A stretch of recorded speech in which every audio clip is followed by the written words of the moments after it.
12-13 साल की उम्र में मैंने अपने नौकर के जेब खर्च में से कुछ पैसे चुराए थे। अपनी इस हरकत पर मुझे बड़ा पश्चाताप हुआ। मैंने मन में तय किया कि अब मैं चोरी नहीं करूंगा, लेकिन अपनी बात मैं निभा ना पाया। जब मैं 15 वर्ष का था, तब मेरे भाई कुसंग में पड़कर किसी के कर्जदार हो गए। मेरे भाई बाजूबंद पहनते थे। इस गहने में सोने का एक ताबीज बंधा हुआ था। हम लोगों ने उस ताबीज में से थोड़ा सा सोना काट लिया और उस टुकड़े को चुपके से बेच आए। उससे मिली रकम से हम लोगों ने कर्ज के 25 रुपए चुका दिए। कर्ज का भार तो उतर गया, लेकिन मेरे ऊपर पाप बोध का भार चढ़ गया। मैं बार बार मन को समझाता था, संकल्प करता था कि अब कभी चोरी ना करूंगा, किंतु जो पाप मुझसे हो गया था उसका बोझ मुझे दिन रात कचोड़ता रहता था। अंत में मैंने तय किया कि पिताजी को अपना अपराध बता दूंगा, लेकिन मेरी हिम्मत ना पड़ी। यह बात ना थी कि मुझे पिताजी की मार का डर था। मुझे नहीं याद पड़ता कि उन्होंने हम लोगों में से किसी को कभी मारा पीटा हो।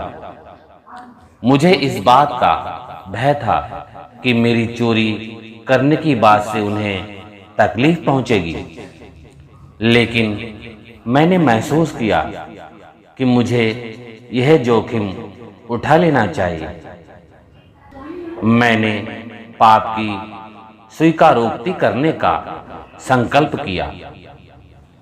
स्पष्ट स्वीकारोक्ति के बिना पाप बोध से छुटकारा नहीं था। मैंने तय किया कि मैं सब कुछ लिखकर पिताजी को दे दूंगा और उनसे क्षमा याचना करूंगा। मैंने एक कागज पर सारी बात लिख ली और उसे कांपते हाथों से पिताजी को पकड़ा दिया। इस पत्र में मैंने न केवल अपना अपराध कबूल किया था, बल्कि यह भी लिखा था कि इस अपराध के लिए मुझे भरपूर सजा दी जानी चाहिए। अंत में मैंने यह प्रार्थना भी की थी कि मेरे अपराध के लिए वे अपने आप को सजा ना दें। पत्र में मैंने ये वचन दिया था कि भविष्य में मैं कभी चोरी नहीं करूंगा। उन दिनों पिताजी अस्वस्थ थे।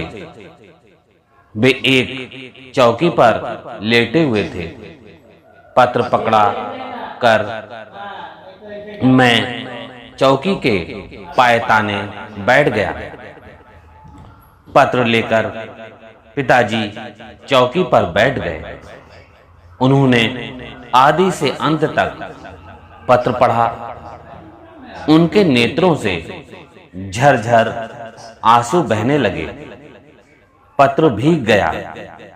एक क्षण के लिए उन्होंने आंखें मूंद लीं और एक गहरे विचार में खो गए। उन्होंने पत्र फाड़ डाला और फिर वे लेट गए। उनका हृदय रो रहा था। मैं भी रोने लगा। मुझे उनकी पीड़ा दिख रही थी। यदि मैं चित्रकार होता तो उस पूरे दृश्य का चित्र बना डालता।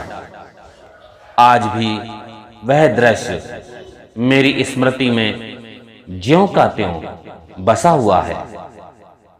प्रेम के उन आंसुओं ने मेरा सारा कलुष धो डाला। मुझे पाप बोध से मुक्ति मिल गई। प्रेम की इस अनुभूति को वे ही समझ सकते हैं जिन्होंने उसे महसूस किया है। मैंने सोचा था कि पिताजी नाराज हो जाएंगे, मुझे बुरा भला कहेंगे और अपना माथा धुनेंगे, लेकिन आश्चर्य कि वे बिल्कुल शांत रहे। मैं समझता हूं कि ऐसा मेरी स्पष्ट स्वीकारोक्ति के कारण हुआ। इस प्रकार की स्पष्ट स्वीकारोक्ति ही शुद्ध पश्चाताप होती है। मैंने पिताजी से अपना पाप कबूल कर लिया। इस बात ने उन्हें मेरी ओर से आश्वस्त कर दिया और उनका हृदय मेरे प्रति प्रेम से भर उठा।